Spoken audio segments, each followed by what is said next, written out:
నిన్న వచ్చిన అప్డేట్ ప్రకారం అయితే నేనైతే సెకండ్ టైం అయితే చూశాను రాజాసాబ్ మూవీ అయితే. Old look Prabhas look add పెట్టారని చూసుకుంటే నేను ముందే చెప్తున్నా, స్పాయిలర్ అలర్ట్. సినిమా చూసిన వాళ్ళు అయితే చూడండి. మళ్ళీ లీక్ ఇచ్చామని నన్ను మాత్రం అనకండి. ఎక్కడ పెట్టారంటే హీరోయిన్స్ గేట్ దగ్గర కలుస్తారు కదా, అక్కడ దొంగలు అయితే పడతారు. ఇంట్లోకి తీసుకుని వెళ్ళి అయితే వాళ్ళని కొడతా ఉంటే ప్రభాస్కి ఏం చేయాలి అర్థం కాదు.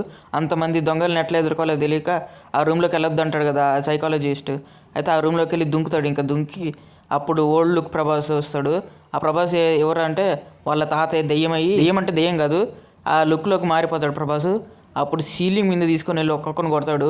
సీలింగ్ మీద అయితే ఫుట్బాల్ మామూలుగా ఆడాడు. ఈ సీన్ వల్ల అయితే నాచే సాంగ్ ఉంటుంది కదా ముగ్గురు హీరోయిన్స్ కలిసినప్పుడు, ఆ సాంగ్ అయితే వెనక్కి అయితే జరపడం జరిగింది. ఆ ఫైట్ అయిపోయిన వెంబటనే ఈ నాచే సాంగ్ పెట్టాడు. దీనివల్ల ఒక మైనస్ ఏంటంటే అన్వాంటెడ్ సీన్స్ అయితే లేపేయటం జరిగింది. ప్రభాస్ ఓల్డ్ లుక్ ఫైట్ కోసం అయితే కొన్ని సీన్స్ అయితే లేపేశాడు.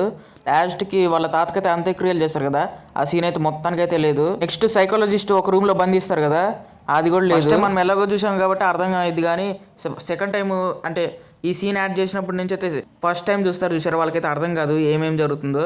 అంత స్పీడ్గా కట్ చేసాడు సినిమా అయితే. సో మీరేమంటారు దీనిపై కామెంట్ అయితే చేయండి. ఎంతమంది చూశారు ప్రభాస్ ఓల్డ్ లుక్ మూవీ?